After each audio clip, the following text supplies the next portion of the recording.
एक साहूकार एक बेटा एक बहू थी। बहू पीहर जाती जद उके बाप पूछत कि के खाकर आई है। वह बोलती बासी खुशी खाकर आई हूँ। एक दिन साहूकार को बेटो ससुराल से मिलने गयो। ससुरा बोलो कि थे मेरी बेटी ने बासी खुशी क्यों गाली हो। बेटा यह बात माँ ने आकर पूछो तो माँ बोली कि मैं तो ताजी गालूँ चाहे तू आज देख लिए। एक दिन बहू को बाप आयो। अर्जुन पूछो कि बेटी के खायो। बेटी बोली बासी कुछ खायो। बाप के जाने के बाद धनी बहुत नाराज होयो। बोलियो कि मेरे बाप ने क्यों बदनाम करे है, काजी खाकर बासी कुछ बतावे है। जदवा बोली कि थे कुमाबा ना थारो बाप कुमावे, जना बासी कुछ हुई कि नहीं, या सुनकर उसको धनी कुमाने चलो गयो। एक दिन वह पड़ोसन के आगे लाने गई। देखे तो सब कोई कहानी सुने। जद पूछो कि यो के करो हो। पड़ोसन बोली कि मैं चौथ की कहानी सुना हाँ। इससे अन्न धन होवे, बेटा बहू होवे, 12 वर्ष को बिछड़ो पति मिल जावे।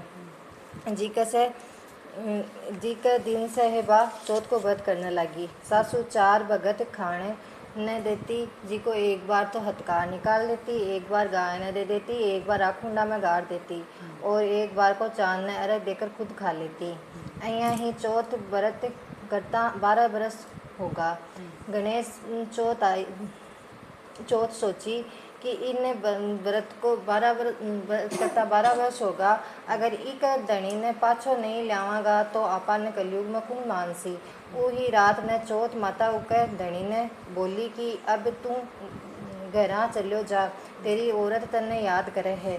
वह बोलियो कि मैं तो बहुत काम में उलझ रही हूँ, कहीं जा सकूँ किया ना जा सकूँ। चौथ माता बोली कि दिन उगन के पहले चौथ माता को नाम लेकर दोनों गोड्डा मोड़ कर बैठ जाए। दोनों देनिया ने दे देसी, लेनिया ने ले जैसी। वो सबेर उठ कर यहीं करियो, सारो काम पूरो होगो। घरा जाने लग्यो तो रास्ता में एक बूढ़ो सांप दुख के मारे जलने जाओ हो, जी को वो उन्हें छिचकार दियो। अब वो बोले कि अब मैं तन खासूँ। वो बोले कि मैं 12 वर्ष से घरा जाऊँ हूँ, जी को मेरी माँ लुगाई से मिलन दे फिच खा लिए। सांप बोलियो कि कया विश्वास आवे, तू तो छत पर जाकर पलंग पर सो जासी। वो बोलियो सीढ़ियाँ चढ़कर आ जाए। इतनी कहकर उदास सो घरा आयो। कोई से बोलियो भी कोनी। रात ने छत पर सोने गयो और एक सीटी में बाड़ू, एक सीटी में दूध को कुंडो, एक में पानी को कुंडो और एक में फूल बखेर दिया। रात ने सांप आयो। पहले तो बाड़ू में खूब पलेटा करया, फिर सारो दूध पी गो। फिर फड़ा के खूब सुगंध ली, गुल्ला फड़ा की खूब सुगंध ली और छात पर जाने लग्यो। तो चौथ माता सोची कि आपा को संकट नहीं टालेगा तो कलयुग में आपा कौन जानसी। उन्हें ढाल से ढककर तलवार से मार दियो, पर थोड़ी सी पूंछ कटकर उसकी जूती में गिर गई। कुछ सोची कि यो जूती पैसी इज्जत खावागा।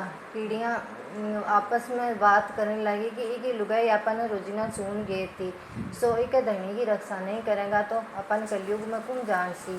सगली कीड़ियाँ लाकर पूछ ने धोती कर दी। ओको संकट टल गो। सबेर उठने देर होगी तो माँ उठन जानने लगी कि सीढ़ी में खून देखकर चिल्लाई। सोची कि मेरो बेटो मर गो। बेटो आकर सारी बात बताई। माँ ने पूछो कि मेरा नाम से कोई पुण्य व्रत करियो तो के। माँ बोली कि मैं तो कुछ भी कोई नहीं करियो, पर तेरी लुगाई बोली कि 12 चौथ थारे लिए करती। माँ बोली कि मैं तो तन व्रत करता कोनी देखो, 4 भगत रोटी देती। वो बोली कि एक भगत तो हथकार निकालती, एक भगत को गाय ने देती, एक भगत को राखुंडा में गाड़ती, एक भगत की चांद ने अर्घ देर खुद खाती। ब्राह्मणी की छोरी ने बुलाकर पूछो तो बोली कि हाँ देती। गाय ने पूछो जना हुकारो भर दियो। राखुंडा खोट कर देखो तो सोना की जेट होगी। सारी नगरी में हेलो फिरा दियो कि पुरुष की औरत बेटा की माँ दिद्दा गोडा को दिरासी। सब कोई व्रत करियो हे चौथ माता, उन्हें सुहाग दियो जिससे सबने दियो। कहता ने सुनता ने उकारा बता ने सारा परिवार ने दियो। इसके बाद में बिनाई जी की कहानी सुने।